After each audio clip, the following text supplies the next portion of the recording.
광주 하남 산단 일대 지하수에서 기준치의 400배가 넘는 유독물질이 검출됐다는 소식 전해드렸는데요. 하지만 이 지하수를 쓰고 있는 업체가 몇 곳인지, 사후 처리는 제대로 이루어지고 있는지 관계 당국은 제대로 파악하지 못하고 있습니다. 유독물질 관리에 심각한 허점이 있다는 지적이 나옵니다. 천홍희 기자가 취재했습니다. 광주 하남 산단 일대 지하수에서 TC와 PCE 등 유독물질이 기준치의 400배 넘게 검출됐다는 2년 전 조사 보고서가 최근에서야 공개됐습니다. 보고서는 수십 년 동안 산단에서 사용된 유독물질이 누적된 결과라고 설명하지만 산단에 있는 천여 개 기업 중 당국의 유독물질 사용을 관리하는 곳은 한 곳뿐입니다. 그 지하수를 빼서 쓰면 쉽게 휘발이 되거든요, 공기중으로. 공업용수로 쓰고 있었을 때 그때 대기 중에 얼마나 노출이 되는가, 이게 중요하고. 유독물질을 관리 감독해야 하는 영산강유역환경청은 법적으로 연간 60톤을 초과해 사용하는 업체만 허가 관리 대상이라고 밝혔습니다. 60톤 이하 사용 업체는 몇 곳인지, 사용 후 처리는 제대로 하는지는 파악되지 않고 있습니다. 광주 하남 산단에서 TC와 PCE를 사용하는 업체가 몇 곳인지조차 파악되지 않아 유독물질 관리에 허점이 드러났습니다.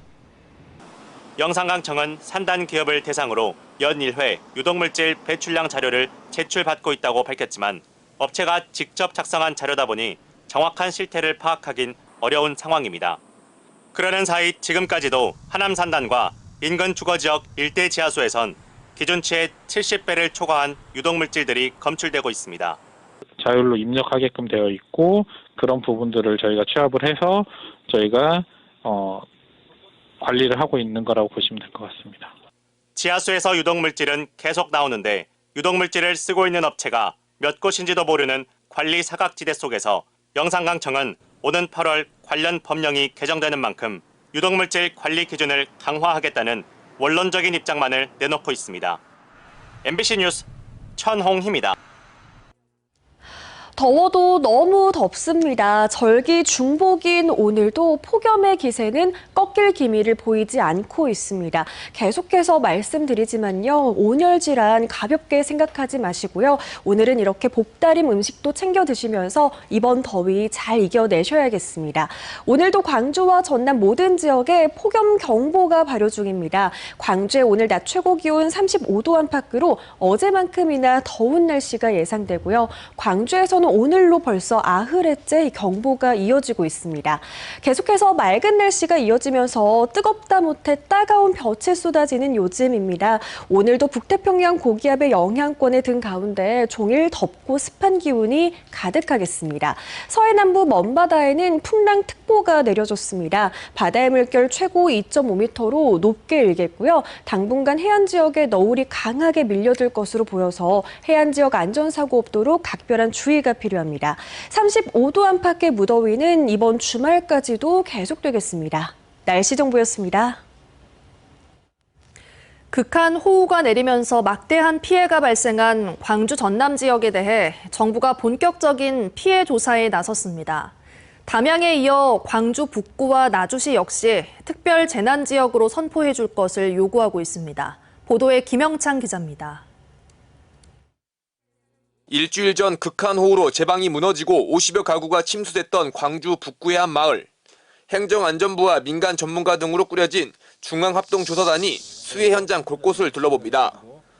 하나였으면 펌프장 증설이 더 필요한 겁니다. 여기다가 중앙합동조사단이 나주에 본부를 설치하고 광주 전남 지역에 대한 본격적인 현장 조사에 나섰습니다.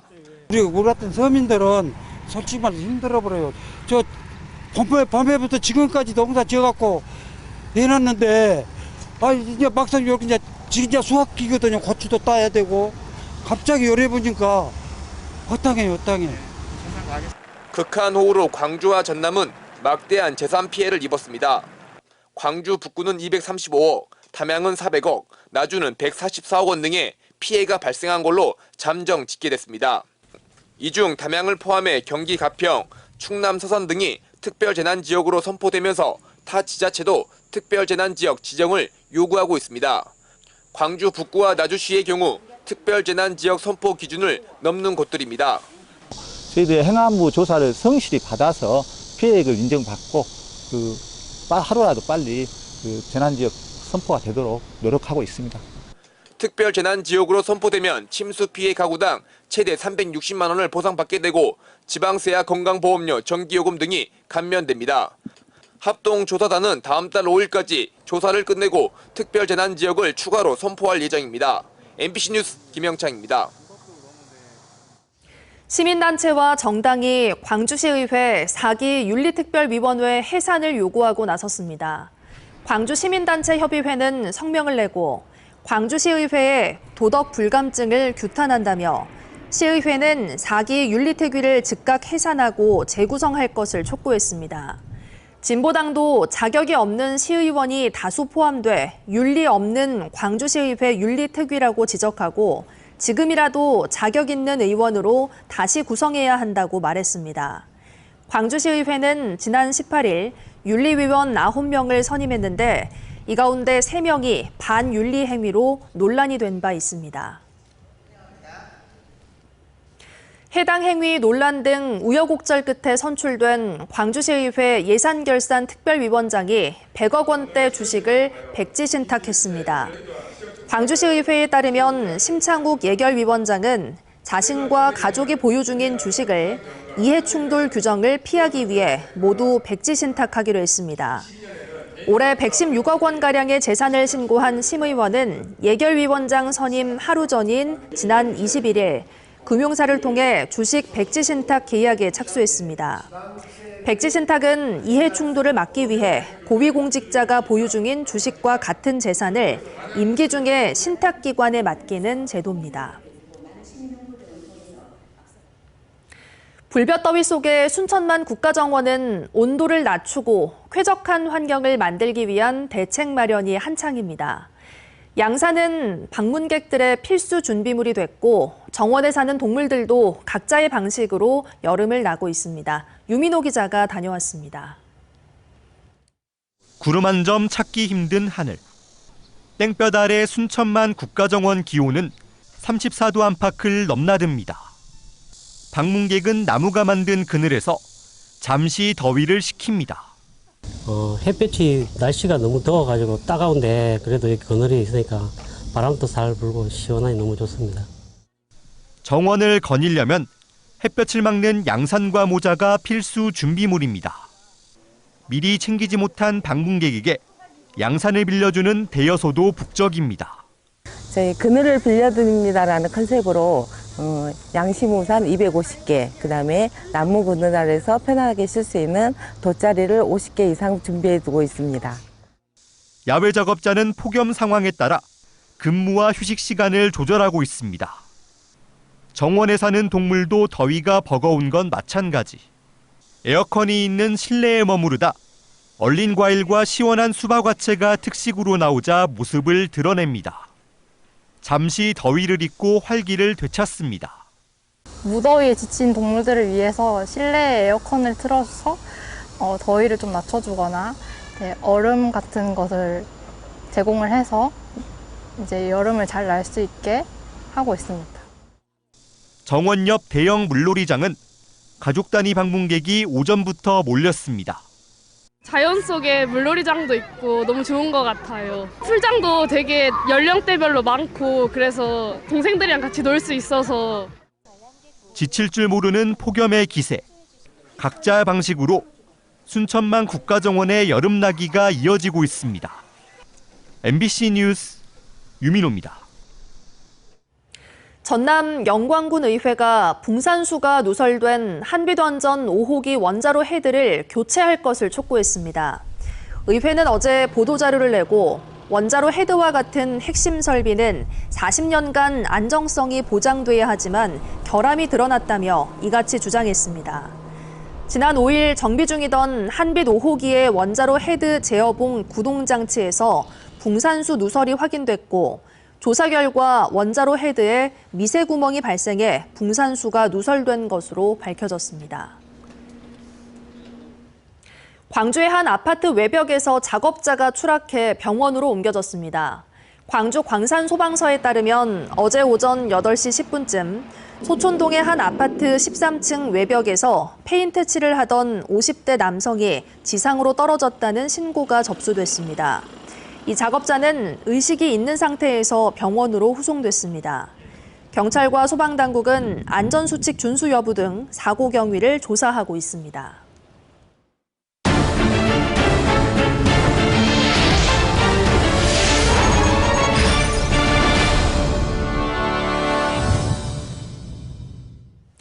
광양시가 지역에서 생산된 농산물들을 활용해 다양한 2차 가공식품을 제조, 판매할 수 있도록 지원하고 있는데요.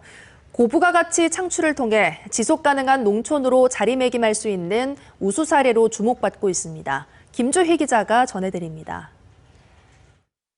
광양의 대표 특산품인 매실 원액이 다양한 첨가제와 섞여 워터젤리로 가공 생산되고 있습니다. 이곳은 지난 2018년 본격 운영에 들어간 광양시 봉강면의 농산물 가공센터입니다. 농민들이 직접 재배한 농특산물을 가지고 와 2차 가공식품으로 제조 생산하는 곳입니다. 시는 가공설비와 함께 사용법, 2차 가공식품 제조 기술 등을 지원하고 있습니다. 생산된 농산물을 그대로 판매하는 방식 또는 1차 가공하는 방식에 비해 10배 이상 높은 부가가치를 얻을 수 있어 농민들의 반응도 좋습니다. 매실청을 이제 납품을 하는데 급식으로 납품할 때 하고 저희가 이렇게 제품을 워터젤을 만들게 될 때 원료가 훨씬 적게 들어가요. 적게 들어가기 때문에 그걸 감안한다면 아마 저는 10배 이상이라고. 광양시 농산물 가공센터에서는 현재 지역에서 생산된 농산물들을 중심으로 매실 워터젤리와 생강청, 달맞이꽃 종자유 등 모두 11종을 상품화해 생산하고 있습니다. 올해 들어 생산량만도 2,400kg에 이르면서 지난해 같은 기간에 비해 3배 넘게 늘었습니다. 특히 생산되는 모든 제품들은 식품안전관리 인증기준, 해썹 인증도 획득해 양적, 질적 성장을 동시에 이뤄내고 있습니다. 이와 함께 최근 가공 인력의 상시 거주 체계도 구축했습니다. 시는 농산물 가공센터를 지역 농산물 가공산업의 거점으로 확장시켜 나간다는 전략입니다. 소비자들이 필요로 하는, 소비자들이 찾을 수 있는 다양한 제품들을 생산할 수 있도록 지도를 해야 될 것 같고요. 그에 따른 교육도 체계적으로 해서 가공 창업하는 데까지 도움이 될 수 있도록 저희가 할 예정입니다. 계절과 날씨 등 외부 환경적인 요인에 민감할 수밖에 없는 지역의 농특산물. 광양시의 신선 농특산물 2차 가공 산업은 지역 농특산물의 부가가치를 높이고 지속가능한 농촌을 만드는 핵심 전략으로 주목받고 있습니다. MBC 뉴스 김주희입니다. 보건사업이 추진 중인 옛 전남도청에 대한 운영 주체를 결정하기 위한 토론회가 어제 열렸습니다. 이번 토론회에서는 옛 전남도청 운영 주체를 ACC로 할지, ACC와 분리해 독립기관으로 운영할지를 두고 각각의 주장이 제기됐습니다. 이에 대해 ACC와 문화체육관광부, 광주시는 운영 주체를 두고 시민의 결정에 따르겠다는 입장을 밝힌 것으로 알려졌습니다. 윤범모 신임 광주 비엔날레 대표는 내실 있는 사업을 추진하기 위해 후원회를 조직하겠다고 말했습니다. 윤범모 대표는 기자간담회를 통해 광주 비엔날레가 새로운 30년 역사를 써야 할 전환점에 들어섰지만 예산과 인력이 갈수록 축소되고 있다며 기업과 시민이 함께하는 후원회를 조직해 내실 있는 프로그램을 실행하겠다고 말했습니다. 윤 대표는 또 국제성과 지역성이 조화를 이루고 전문성과 대중성이 균형을 이루는 차별화된 정체성을 구축해 현대미술이 주도하는 새로운 한류를 이끌겠다고 말했습니다.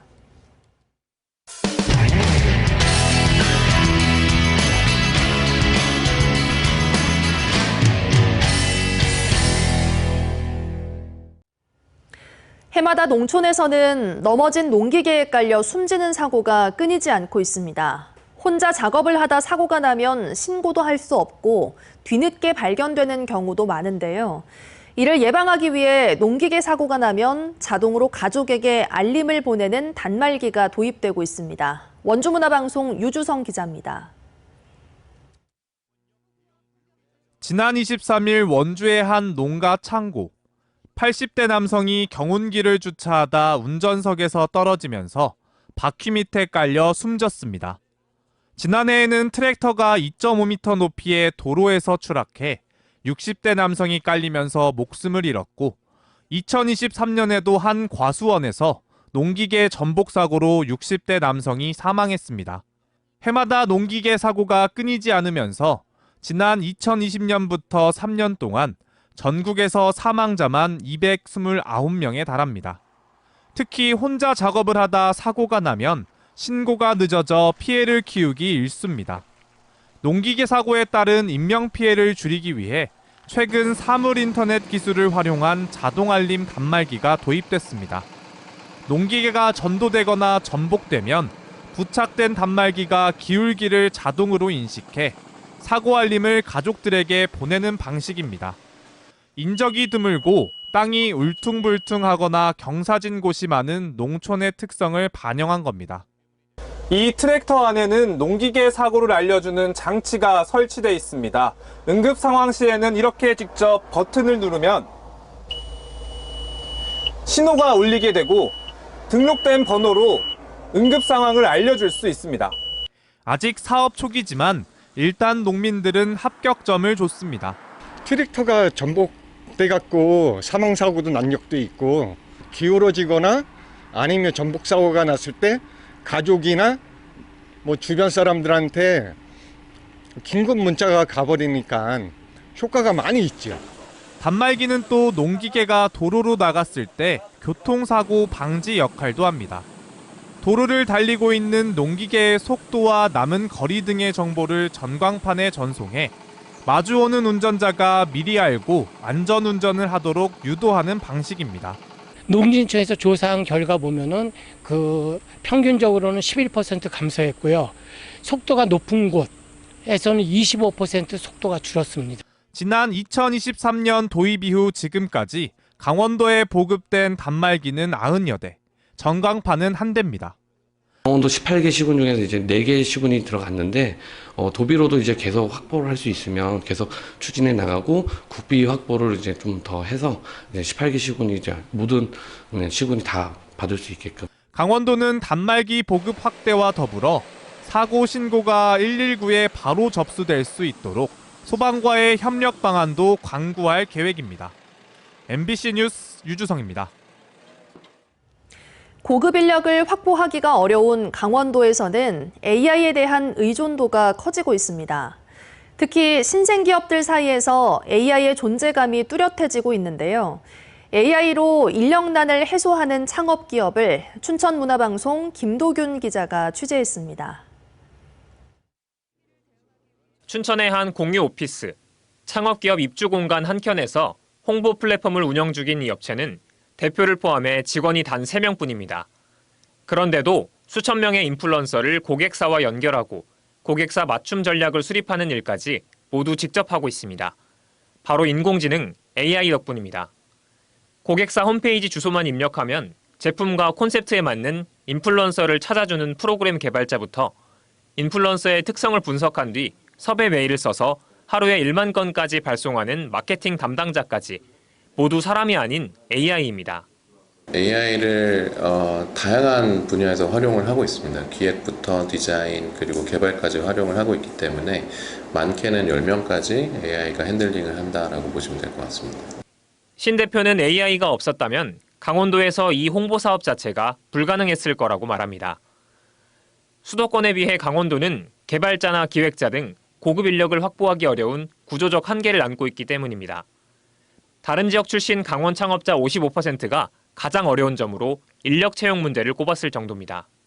인력 해소 부분에서는 저는 상당한 도움이 될 거다 이렇게 보고요. 특히 이제 창업기업들이 초기에 각종 서류 작업을 해서부터 시장 조사, 그다음에 각종 제안서 이런 백오피스 업무들이 굉장히 많은데 실제 지난해 구글 조사에 따르면 국내 신생 창업기업 100곳 가운데 절반 가까이가 이미 AI를 도입했고 40% 이상의 기업이 도입을 준비 중입니다.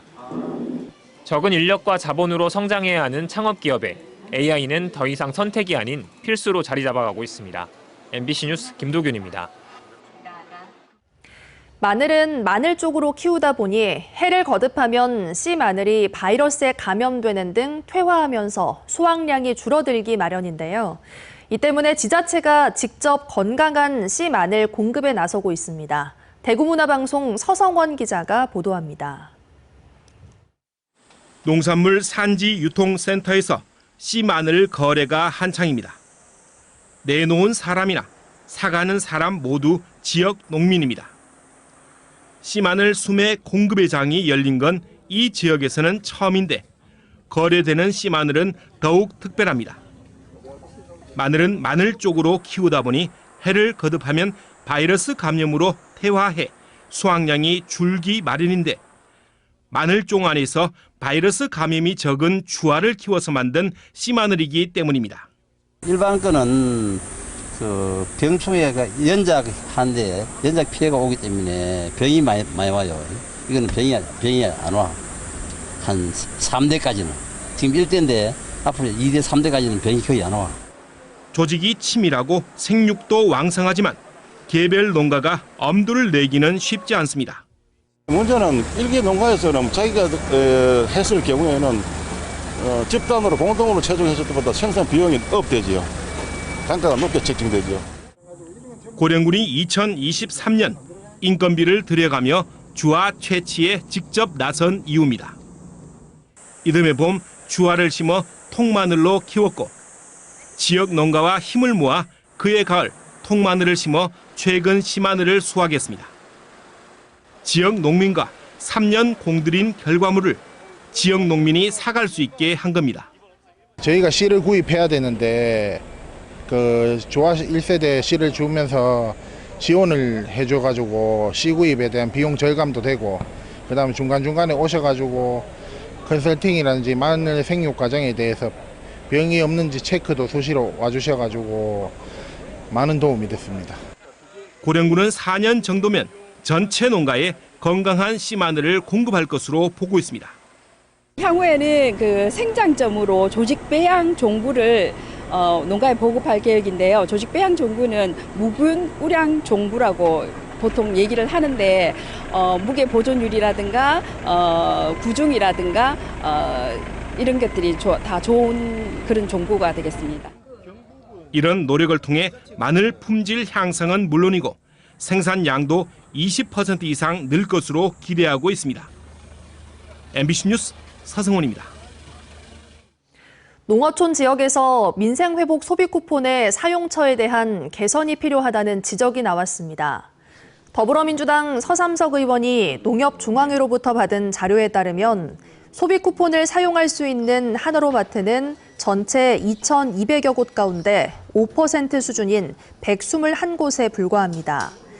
이는 유사업종이 없는 면 지역의 하나로마트에서만 사용이 가능하다는 행정안전부의 지역사랑 상품권 운영 지침에 따른 겁니다. 서삼석 의원은 과일 가게조차 없는 지역도 많아 농어촌 지역 주민들은 소비 쿠폰 활용에 많은 불편을 호소하고 있다며 개선을 촉구하고 있습니다. 폭우 피해 주민들의 세금 업무를 지원해주는 전용 창구가 운영되고 있습니다. 광주지방국세청은 광주 지역의 4개의 세무서에 폭우 피해 납세자 세정 지원 전용 창구를 마련하고 폭우의 직간접적인 피해를 파악해 신고와 납부기간 연장 등 법이 허용하는 범위 내에서 최대한 세정을 지원하고 있습니다. 한편 광주지방국세청은 피해 지역의 신속한 복구와 이재민 지원에 써달라며 성금 600여만 원을 전국 재해구호협회에 기탁했습니다. 호반그룹이 집중호우로 큰 피해를 입은 전남 지역 주민을 돕기 위해 성금 1억 원을 전라남도에 기탁했습니다. 이번 기부금은 대한적십자사를 통해 집중호우 피해를 본 지역 주민들에 대한 지원과 피해 복구 등에 사용될 예정입니다. 절기 중복인 오늘도 폭염의 기세가 꺾일 기미는 보이지 않고 있습니다. 계속해서 말씀드리지만 온열 질환 절대 가볍게 생각하지 마시고요. 더위 잘 피해 주시고 오늘은 이렇게 중복인 만큼 복다림도 하시면서 이번 더위 잘 이겨내셔야겠습니다. 광주와 전남 모든 지역에 오늘도 역시나 폭염 경보가 이어지고 있습니다. 광주에서는 오늘로 벌써 8회째 폭염 경보가 지속되고 있고요. 한낮 기온은 35도 안팎으로 어제만큼이나 높은 기온 예보됐습니다.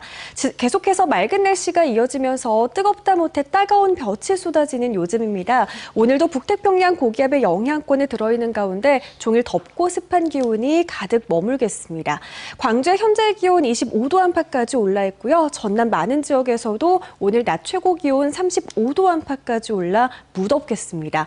목포에서는 밤사이 열대야가 나타났습니다. 해남에서도 한낮 기온 35도 안팎까지 오르겠습니다. 여수에서도 열대야가 나타난 가운데 낮 기온 33도로 예보됐고요. 체감 온도는 이보다도 더 높게 오르겠습니다.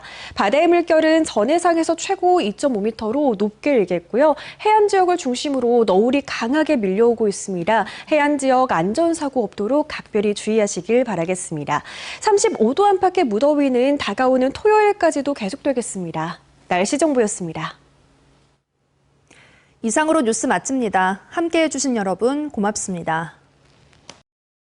언제 어디서나 내 손 안의 뉴스. 광주 MBC 뉴스 유튜브 구독으로 함께하세요.